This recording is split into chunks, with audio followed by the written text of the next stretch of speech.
सज्जन, मेरा ही घर पड़ता है कहाँ? तो निषद देश 14 कोष की राजपाट निषद देश के अंदर है। हमें ही लोग कुमार नल कह के बुलाया करता था, लेकिन जब श्री मित्र देश से सोमवार करके आया, उस दिन से हमें ही लोग राम आनंद कह के बुलाया करता है। यह राजाओं का धर्म है कि जब तक समान स्वर्ण दान न करे तब तक वो अंजल नहीं करता। साधु संत बैरागी कोई भी हमारे दरबार से भूखा नहीं जाता। जिसकी घर अंधियारा हो उसके घर में उजाला होना चाहिए, जिसके घर में भोजन न हो उसके घर में भोजन जाना चाहिए।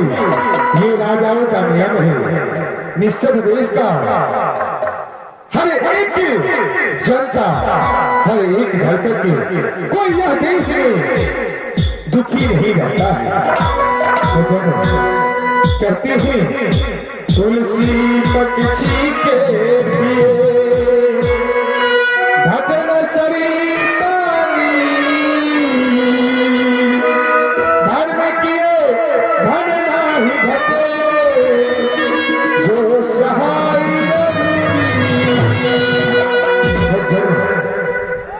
कहते हैं जितना धन करने धन किया जाए, दान किया जाए, उससे कभी धन कभी नहीं घटता है। किसी भी साधु संत बैरागी अगर दरबार से भूखा चले जाए तो उसमें क्या होगा? धर्म में दाग लगेगा। ऐसा होना नहीं चाहिए। सबसे पहले मैंने इस दरबार को दरबारी को बुला करके और पूरा निषद देश के समाचार पूछते हैं। यह निषद देश के कैसे समाचार है, कैसे राजपाट चल रहा है, पहले मैं बुलाता हूँ। आज जल्दी से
दरबारी ये बताओ कि निषद देश की क्या समाचार है?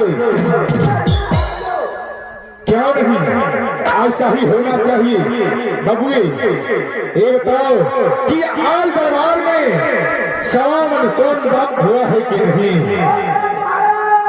क्या नहीं?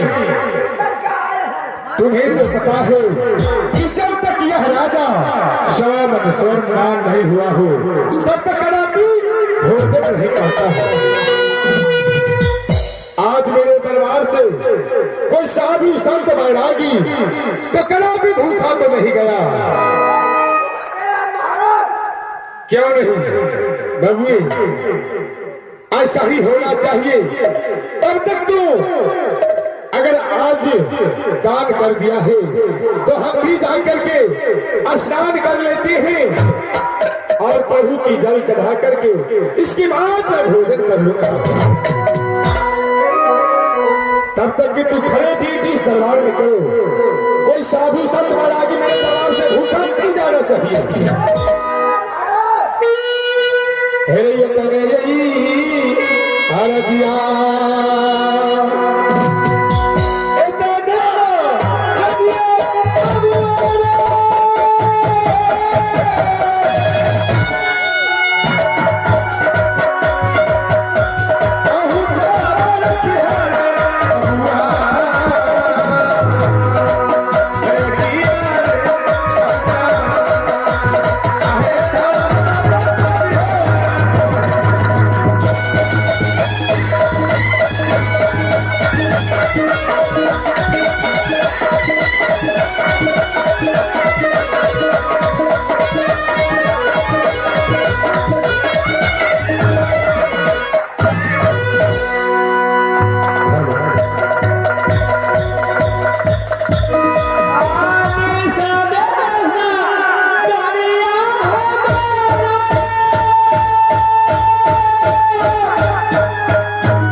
देवता पर परिषद उस संबंध में शोभा भगवत मंगल प्रधान लगे सब देव पहुंच गए उस शोभा में जय जयकार करके और धारा धाम पर रहे वाला निर्मल में राजा नल उनको पटने लगा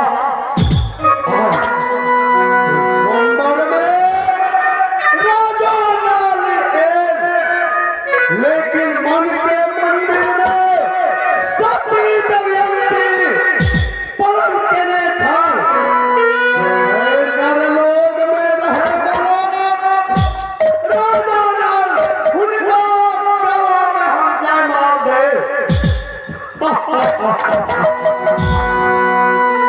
और सुंदर में राजा नल के गला में जाय मार दे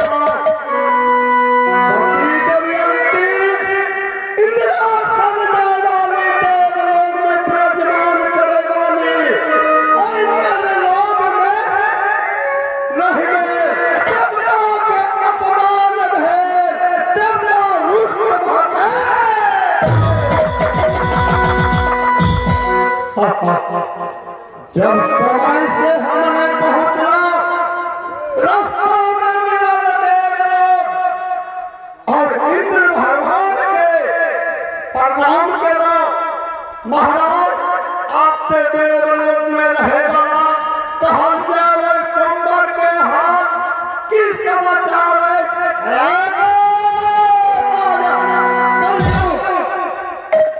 अरे हमारा हंसी दूर कि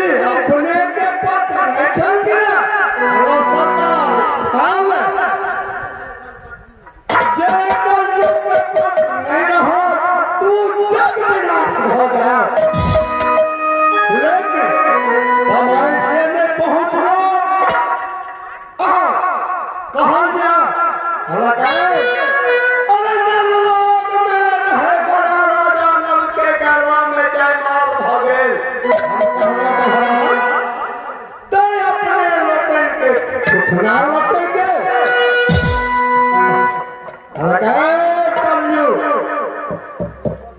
काला महाराज अगर अपने का अपमान है घोर अपराध के राजा भीम के पुत्री मौका दे दिया आदेश दे दिया उनका धर्म में हो जा चले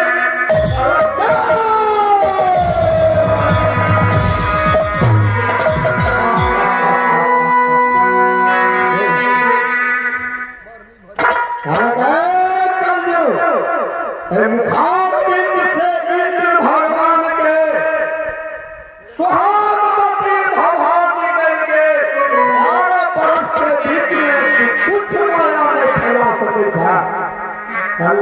हम कहा थे सरकार के आदेश, लेकिन 12 बरस की 14वां बरस बीत रहा है, दूगो बालक हो गए, एक बच्चिया और एक बच्चा हो गए। आज वह मौका के तलाश है जब हमारे धारा धाम पर जा रहा थे और सती दमयंती के और राजा नल के धर्म जाकर के लिए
जुआ शराब में विनाश का दलाल चूनी बाई के पास जाकर सब धन में लुप्त का दलाल